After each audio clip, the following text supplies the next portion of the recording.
Shalom Aleichem, everyone. A good Erev Shabbos. We are continuing in Hachzeg's learning of the Pele Yoetz, day number 191, as we head into Shabbos Kodesh with a whole new look of what is Asur, what you're not allowed to say, what you are allowed to say. Shabbos is a time where usually we have a lot more free time on our hands to speak.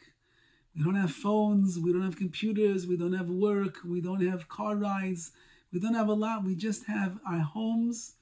We have shuls. We have sudos. We have meals. There's discussion, conversation that is going on.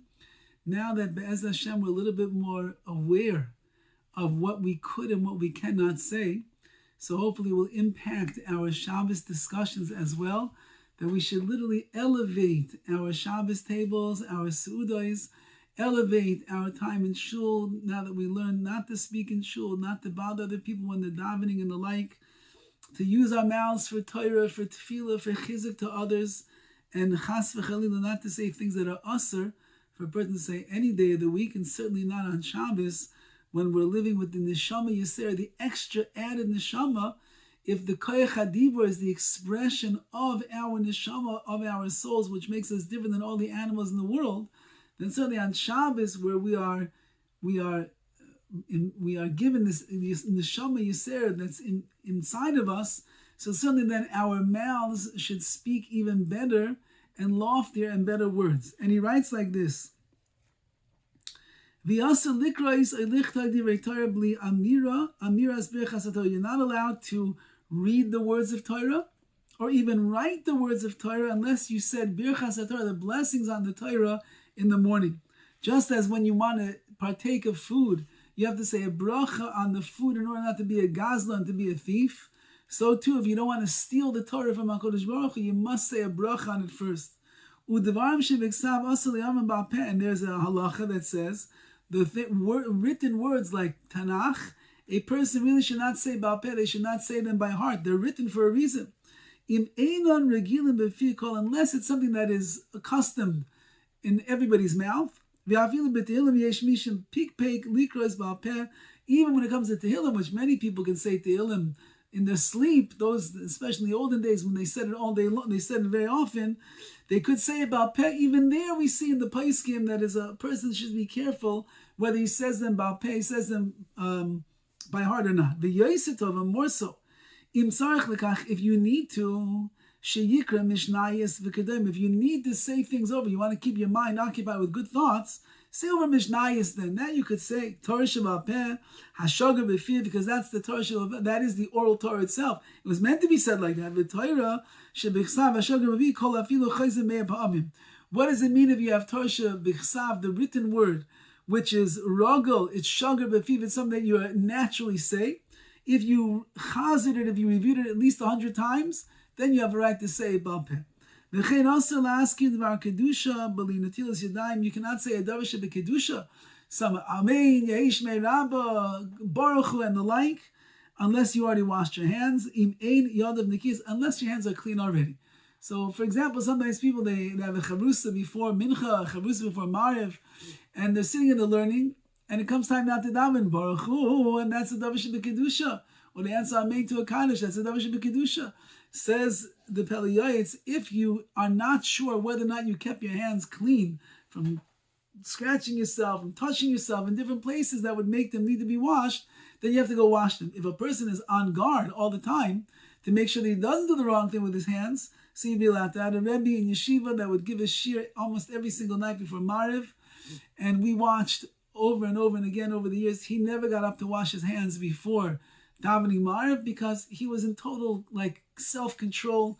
His hands were always guarded. He didn't touch a place that he shouldn't touch, and therefore that's the same thing for a person. If they know that they're clean, they don't have to go and wash them.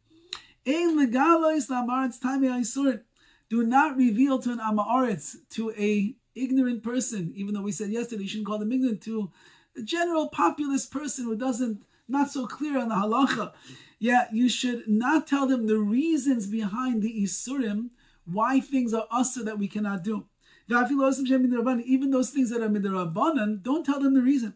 Because they'll end up coming to be mizalzel, they'll disgrace them. They make fun of, they'll poke fun. That's why I can't wear shatnez. That's why we don't mix. That's why I don't have cheeseburgers. That's why I can't talk between my arm tefillin and my head tefillin. Are you kidding me? They'll say, the reason that we answer Amen after the bracha Bani Yushalayim and Birchas Hamazon, Yana Belachash, we say it quietly. They shouldn't know that the bracha of Toiv HaMeitiv is only a bracha midrabanan, because they'll come to end up making fun of that. There are many things that you should not say in front of Amaratzim, more ignorant people who won't really understand what you are doing. The Agaditas, the very esoteric statements in Chazal. Are you kidding me? Is that really what it means? He ate 60 plates? Are you kidding? Such a thing could be? Now, the Rambam teaches us himself that you have to know how to understand the words of Chazal. You cannot take everything in the literal form. You have to know there's layers and layers and layers that are behind there to teach us messages and things that we need to know. But if an Amaretz will hear the words of Chazal and it's too far flung for them to fathom exactly what it means, it's just too fantasy-like for them, they're going to end up making fun of it. Those things that are really mutter to do, permissible, but the Olam in general is machmir in this particular halacha. You're not allowed to permit an Amaretz to do it, unless, as long as it's not going to bring about some kind of a destruction and problematic things as a result of it. Meaning, if everybody's machmir in a particular area, whatever that means, let's just take for an example, in certain circles, everybody's machmir and chalav yisrael. Everybody's machmir and chalav yisrael. Not in the world in general, but in certain circles, yes. And if that's what it is, and now you're going to end up coming and telling the Amarar it's a different thing, so maybe it's going to make things worse. So as long as it won't cause any destruction over here, then you don't have to. However, it should be noted that chumras must, in our day and age, our children and people that are getting into Yiddishkeit, and even your wives and everybody around, they should know what is a chumrah and what is halach. What is the stringency that I'm taking upon myself, and what is halach. And that way, if a person has a hard time with the chumrah shabai that's in it, they shouldn't feel like a bad person because they're not keeping the chumrah. As long as the halacha is what is being focused on, all is good. Says the Pele Yoetz more, Ein meishivan ala kalkala. A person should not try to be a bearer of bad news. V'mevaser b'soyer ra, alav nember, somebody who tells over bad tidings, says about him, moitzi dibo huksil, someone who brings bad words out of his mouth, he's a fool. Unless it has to be known about this unfortunate news. However, you should do it in a way, a remes, where you kind of hint to that which has taken place. Sometimes a person has to reveal very bad news to another person. They should do it in such a way that it can be understood from the other person without you having to say it outright. Do not show favor. Means to the goyim, and don't give them praise and the like. Not to the goyim, not to avoid the Zohar type of things. Also, Leimar, you're not allowed to say, Mana goy say, ooh, that goy, shoo, look at the way he puts that ball into the basket. Whoa, I never saw such a thing in my life. And let me praise their deeds. You see the way he turned around? Woo! Put the ball in. The guy's making $25 million a game. He better be putting the ball into the hoop like that. You're not allowed to praise them. The kol chesed the avdi, all chesed that the goyim do, legamayu avdi, they're doing it for themselves. So when he's putting that ball into the hoop, he's doing it for his prestige, for his honor, for his covet, for his money, the millions, for the contract he signed with Nike that he's going to have a shoe, some purple, green, yellow shoe that everyone's going to go, wow, that's the shoe that I have to have. So says the Pele Yoetz over here, be careful. The words of Chazal are telling us from the Torah, be very careful how you praise them. If a person is a meiser, Rachmana litzlan, that means that they hand over a Jew, his body or physically or his money, into the hands of a goy to get him into trouble. That person has no portion in the world to come. And in order for you to save the Jew that's being turned over to the authorities, you could do whatever you need to save him, even if it means taking the life of the meiser, of the other person, even bisman hazeh, even in our time, says the Pele Yoetz. Today you're going to have to be quite careful because in the world that we live in, where everything is going viral instantaneously, it will probably create one of the biggest chil Hashems you could imagine. You tell your friend, you didn't do anything nice to me. You didn't do any favors. You didn't do a favor for me. I'm not going to do anything. I'm not going to do a favor for you. You've transgressed the prohibition of do not take revenge. He didn't do for you, I'll take revenge. I won't do for you either. And if he doesn't do anything for you, but you would say, you know what, I'm not going to be like you, I'm going to do it anyway. You're transgressing on leisita of not bearing a grudge. Yeah, you didn't, I tried to come to you and I asked you, can I borrow your car? I need to go to the store. And you said, no, I can't let you. I'm not like you. You came to me, you want to borrow my car? Here you go. I'm not like you. That's not the way. He said, sure. How should you do it? Yesterday you went to him to ask if he could borrow the car. He said, no, I don't lend my car. Today he comes in and he says, can I borrow your car? He said, sure. No problem. Here you go. That's it. If you tell over good things and praises of your friend, but you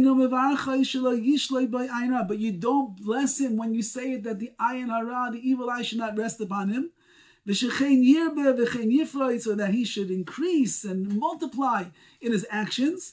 You're causing evil, bad things to your friend. You're causing the evil eye to come upon him. And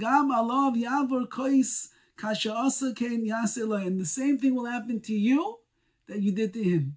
You caused that the evil eye is going to rest upon him because now you said all these praises about him in front of other people, and they're like deceiving with sinah, with hatred and the like, and they're casting their evil eye on him. It will end up happening to you as well. A good eye gives brachas, and the one who gives brachas will be blessed from Hashem. With many, many blessings and tremendous amounts of simcha and happiness as well. Says the Pele Yoetz, we're concluding this part of the chapter. And that means I already spoken to you about the majority of the different categories of what's mitzvah you could speak about, what's mutter, what you're allowed to speak about, the isser, and what you're not allowed to speak about. If you look carefully into it, you'll find even more things in all those categories that you'll be able to extrapolate for yourself. But someone that is pure,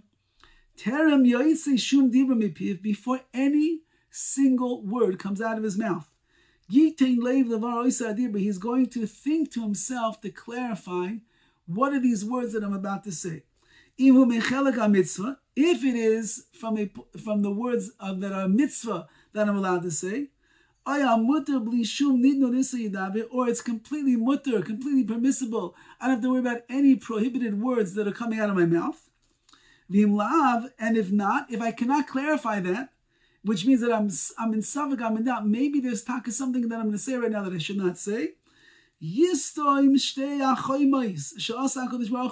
Seal off the two walls that HaKadosh Baruch Hu made for you. Shema Shinayim, those are your teeth.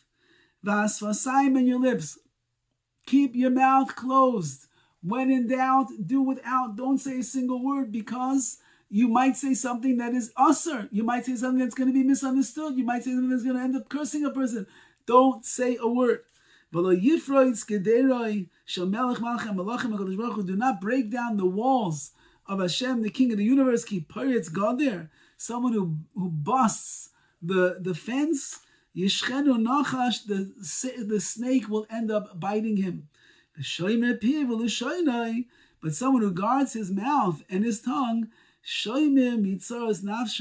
he will be guarded from the tsaros, from the suffering and the pain and the anguish of his nefesh, of his soul. It all has to do with the mouth. That's what we're learning over here. So much of our life revolves around our speech. We could use it in a way that just brings us Kedusha, brings us Torah, brings us closer to Hashem, to our fellow Jews in a positive way. Or Chalila, we could use our mouth and destroy ourselves, destroy our relationship with Hashem, destroy the people around us. Chas v'chalila, a person should never want to do such a thing. And therefore, if you guard your mouth and you guard your tongue and you think before you speak, Shalom mitzaras nafsho, you will guard yourself from the suffering and anguish of the soul. You will use your words and your speech in the right way. And with that, be'ezus Hashem Yisbarach, we will use the koyach hadibur the way that Hashem intended, and that will be the crowning glory of the Tselem Elokim that we truly are. All the best.